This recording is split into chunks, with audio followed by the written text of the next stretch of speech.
এদিকে প্রধানমন্ত্রী হিসাবে দেশে ফিরেছেন শেখ হাসিনা, দুর্নীতির দায়ে গ্রেপ্তার হচ্ছেন ডক্টর ইউনূস। নির্বাচনের মাঠ কাঁপিয়ে দিলেন শেখ হাসিনা, রাতেই বিদায় নিচ্ছেন ডক্টর ইউনূস। বিশাল সুসংবাদ পেল শেখ হাসিনা, নির্বাচনের আগেই ট্রাম্প মোদির অ্যাকশন শুরু। নির্বাচন বন্ধ হতে চলেছে, সব দলের অংশগ্রহণ ছাড়া নির্বাচন অবৈধ, ভোটের নামে প্রহসন চলবে না, আর কোনো পাতানো নির্বাচন নয়। শেখ হাসিনার নির্দেশে নির্বাচন প্রতিহত করতে রাজপথ দখলে নিয়েছে লক্ষ লক্ষ নেতাকর্মীরা। বলেছিলাম না নির্বাচন বন্ধ হয়ে গেছে বন্ধ। আগামী 7 তারিখে নির্বাচন বন্ধ। ডক্টর ইউনূস সরে গিয়ে তত্ত্বাবধায়ক সরকার দিয়ে আবার নতুন করে তফসিল ঘোষণা হয়ে বাংলাদেশে নির্বাচন হচ্ছে। কি বিশ্বাস হয় না? সম্পূর্ণ ভিডিও দেখতে থাকুন। বদলে যাচ্ছে বাংলাদেশের রাজনৈতিক সমীকরণ। হঠাৎ করে আন্তর্জাতিক মহলে হাত মিলিয়ে ফেলেছে শেখ হাসিনা। এদিকে ভোটের আগে ইউনূসের অনেক উপদেষ্টার দেশ ছাড়ার প্রস্তুতি, জল্পনায় অনিয়ম, দুর্নীতি ও বেআইনি সম্পদ। জামাত ক্ষমতায় গেছে, এটা বিএনপির মাইনে নিতে হবে। যদি মাইনে না নেয় তাহলে আগামী 12 তারিখ গ্রেপ্তার করা হবে তারেক রহমানকে। আর সব প্রক্রিয়া খুব সুন্দরভাবে সফল করার লোক এরই মধ্যে 40 জন জেলা প্রশাসক মানে ডিসি আর 23 জন পুলিশ সুপার মানে এসপি তারা মাঠে নামিয়ে গেছে, মোটা অঙ্কের অর্থও পাইছে। বিশ্বস্ত সূত্রের মাধ্যমে কিছু গুরুত্বপূর্ণ তথ্য আমি হাতে আসছে, আপনাদের মাঝে সুন্দর করে পেশ করতেছি।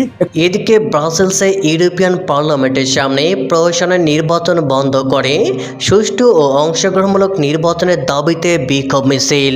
এই পত্রিকাটি স্পষ্টতই বলছে যে বাংলাদেশে ইসলামপন্থী রাজনীতির যে ব্যাপক উত্থান হয়েছে রাষ্ট্রের কোনো পৃষ্ঠপোষকতা ছাড়া, মানে রাষ্ট্র যখন তাকে একরকমের চেপে রাখতে চেয়েছে তখন রাষ্ট্রের বাইরে সে সংগঠিত হয়েছে, কোনো রকম জবরদস্তি ছাড়াই সে একরকমের আস্থা অর্জন করেছে। এবং যখন রাষ্ট্রের নিয়ন্ত্রণ শিথিল হয়েছে, তখন যখন অবাধ মুক্ত পরিবেশে এই দলগুলো নির্বাচনে অংশ নিতে পারছে, তখন স্পষ্টতই ভোটাররা জামায়াত শিবিরের মতো ইসলামপন্থী দলগুলোকে বৈধতা দিচ্ছে। এদিকে সারা বাংলা বেঁধেছে জট, নৌকা ছাড়া কিসের ভোট, অবৈধ দখলদারদের নির্বাচন মানি না, মানব না, শেখ হাসিনা ছাড়া নির্বাচন মানি না, মানব না। শেখ হাসিনা আসবে, বাংলাদেশ আসবে। আজ সাভার উপজেলা ছাত্রলীগের উদ্যোগে অবৈধ দখলদার ইউনূস সরকারের বিরুদ্ধে বিক্ষোভ প্রতিবাদ মিছিল।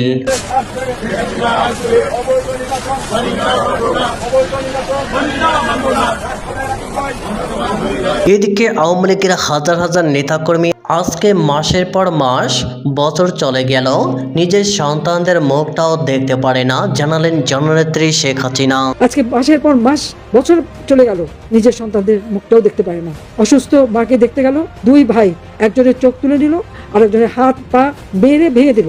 আর এক ছেলে মা অসুস্থ শুনে গেছে, রাস্তার উপরে তাকে মেরে ফেলে রেখে দিয়েছে। বাপ সকালে মসজিদে নামাজ পড়তে যাবে, বাড়ি থেকে বের হয়ে দেখে রাস্তার উপর ছেলে রক্তাক্ত অবস্থায় মৃত পড়ে আছে। এটা কি দেশ পরিচালনা? এটা কি দেশ শাসন করা? এই আওয়ামী লীগ তো এই 15 বছর 7 মাস ক্ষমতায় ছিল, একটানা এই ধরনের ঘটনা তো আমরা ঘটাতে দেইনি। যখনই কোনো অন্যায় অবিচার হয়েছে, সাথে সাথে তার ন্যায় বিচার হয়েছে। কারাগারে বন্দী হয়েছে। আমার বিরুদ্ধে অভিযোগ করে গুম খুন, কাকে গুম খুন করেছে? যে কয়জনের চেহারা দেখায় তাদের চেহারা, ওই নাদুস নজুর চেহারা দেখে কি মনে হয় তারা গুম করা অবস্থায় ছিল? আর গুম হলে তো তাদের ফিরে আসার কথা না। তার কোথায় লুকিয়েছিল, কোথেকে ফিরে আসলো? একজন নতুন গামছা নিয়ে আসলো, বছর ধরে গামছায় চোখ মুছতে কিন্তু গামছা ভাঁজ খুলে নাই। আর একজন বেশ ইন্ডিয়ার থেকে গেল কি ট্রাভেল ডকুমেন্ট নিয়ে যে আমাকে গুম করেছিল। এই হলো গুমের অবস্থা। এদিকে অবৈধ দখলদার ফ্যাসিস্ট ইউনূস প্রশাসন করতে গণতন্ত্র ও দেশ ধ্বংসের ভোট বর্জনের প্রতিবাদে বিক্ষোভ মিছিল করেছেন বাংলাদেশ ছাত্রলীগ।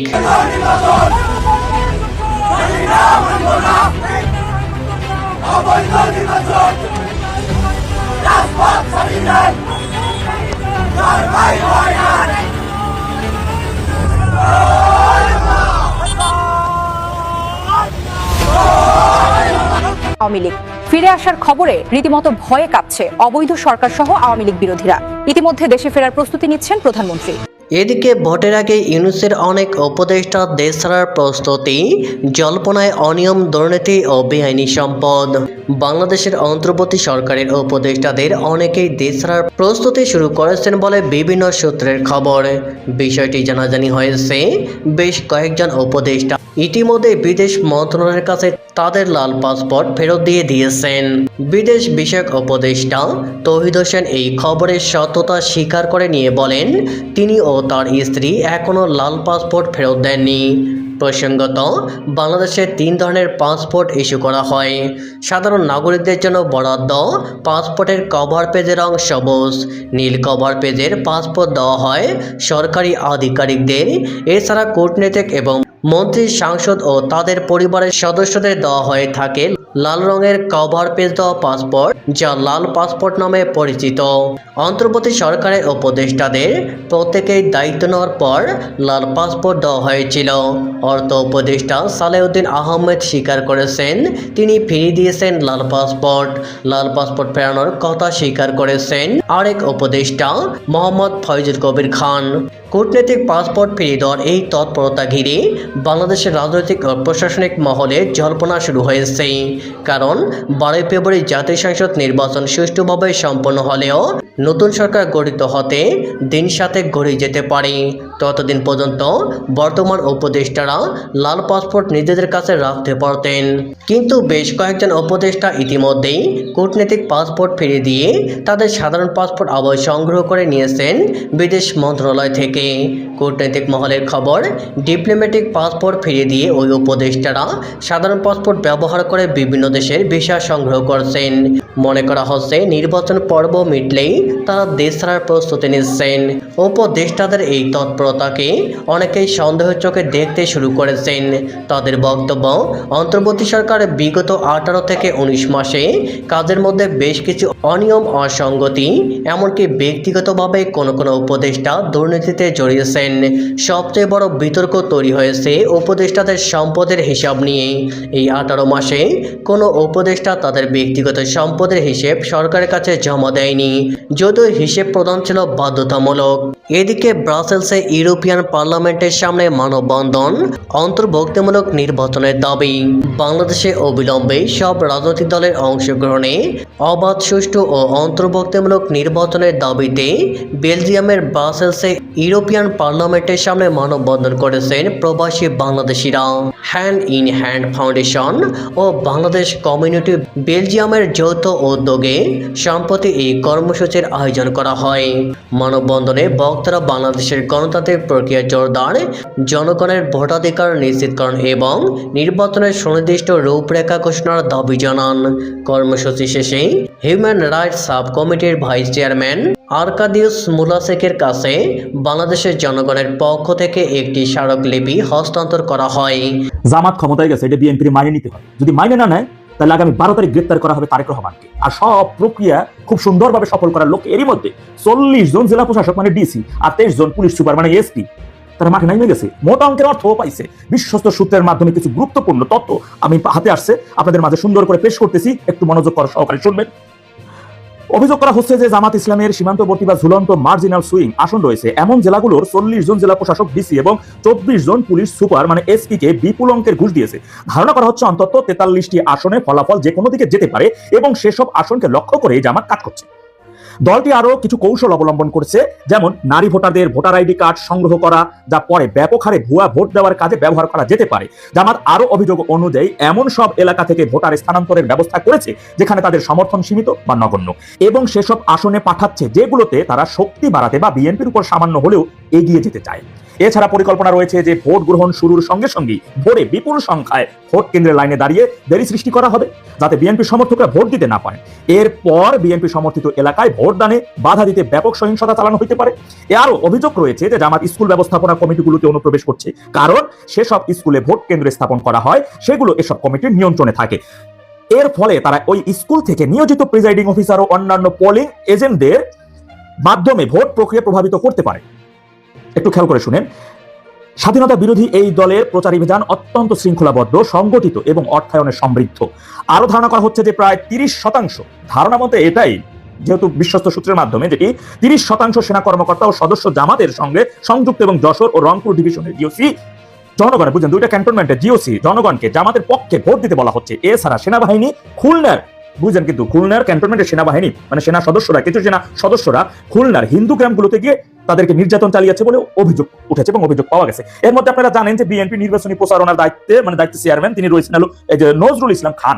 এক পা মাটিতে এক পা কবরে, জানেন ডাইনে কি হয়, বামে মানে একদিকে বলে আর একদিকে ফিরে, আর একজন রুহুল কবির রিজভী, যার একটা বিচিনি। সুতরাং এই বিচিহীন ব্যক্তিদের নির্বাচনী পরিচালনা করবে। অন্যদিকে আপনারা জানেন যে আগামী তাদের নিজস্ব একটা মিলিশিয়া বাহিনী সশস্ত্র আসিফ মাহমুদ সজিব ভুইয়ার 12,000-এর একটি জঙ্গিদের সুসংগঠিত জঙ্গি বাহিনী, তাদের মাঠে পুলিশ সেনাবাহিনী পোশাক করে তারা কাজ করবে। অন্যদিকে আজকে দেখছেন যে স্বরাষ্ট্র উপদেষ্টা খয়ের খা স্বরাষ্ট্র উপদেষ্টা তিনি বলছেন যে তাদের 5 লক্ষ সেনা আনসার বাহিনী, 2 লক্ষ পুলিশ বাহিনী, 1 লক্ষ সেনাবাহিনী, 5,000 বিমান বাহিনী, এগুলো সব মাঠে থাকবে।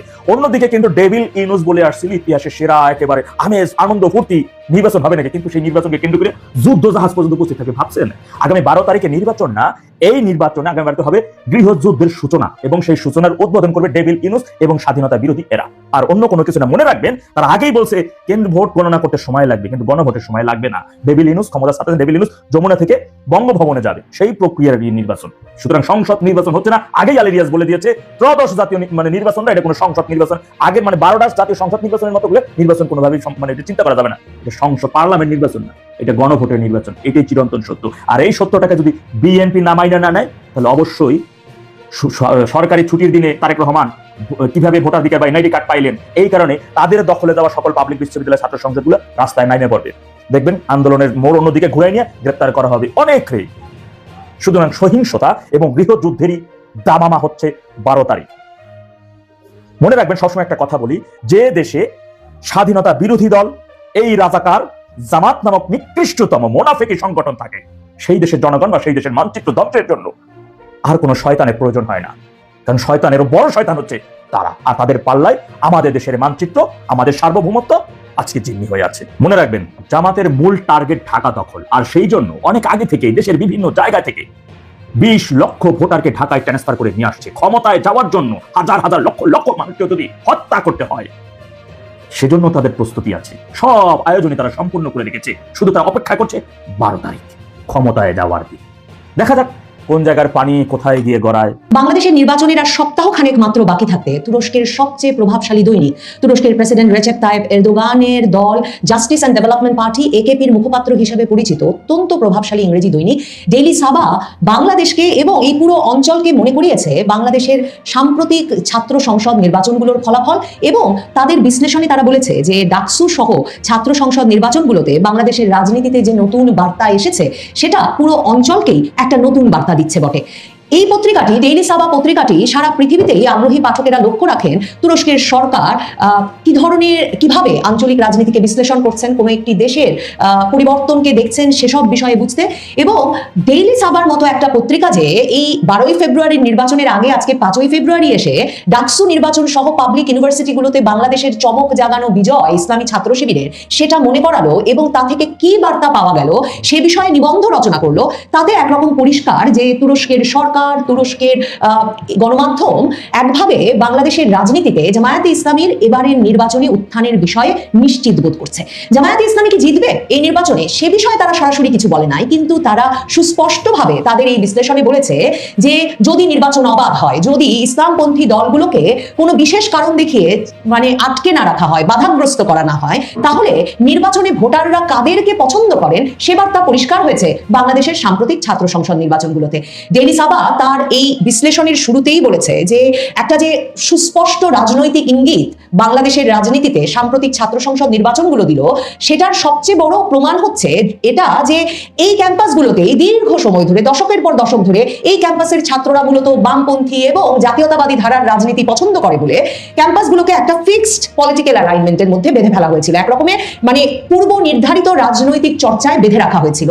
এবং এই পত্রিকাটি মনে করাচ্ছে যে 90-এর দশক থেকে বাকি সব ছাত্র সংগঠনের একটা পারস্পরিক সিদ্ধান্তের ভিত্তিতে বাংলাদেশের কোনো ছাত্র সংসদ নির্বাচনে 90-এর পর থেকে ইসলামী ছাত্র শিবিরকে অংশগ্রহণ করতে দেওয়া হয় নাই। ইসলামী ছাত্র শিবির এই যে অংশ নিতে পারে নাই। ডেইলি সাবা বলছে যে বাংলাদেশের রাজনীতি দীর্ঘ সময় ধরে আঞ্চলিক রাজনীতি, আঞ্চলিক কূটনৈতিক নানা হিসাব নিকাশ এবং নিরাপত্তা ঝুঁকি এসব বিবেচনা দ্বারা নিয়ন্ত্রিত হয়েছে।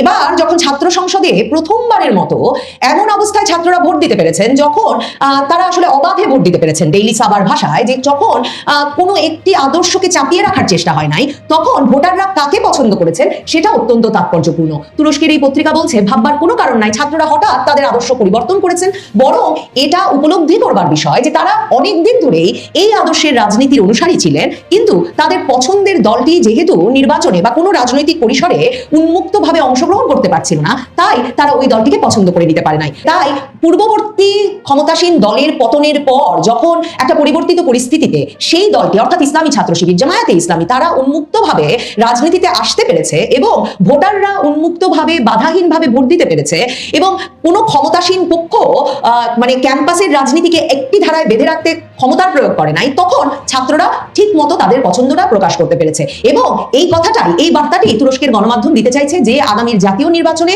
এই বার্তাটি হয়তো বাংলাদেশের ভোটাররা দেবেন, কারণ যেটা তারা বলতে চাইছে বাংলাদেশে অনেক হিসাব নিকাশ করে এই যে একটা বাম এবং জাতীয়তাবাদী ধারায় বাংলাদেশের রাজনীতিকে আটকে রাখার প্রচেষ্টা, সেটা আগস্টের পর বাধাগ্রস্ত হয়েছে।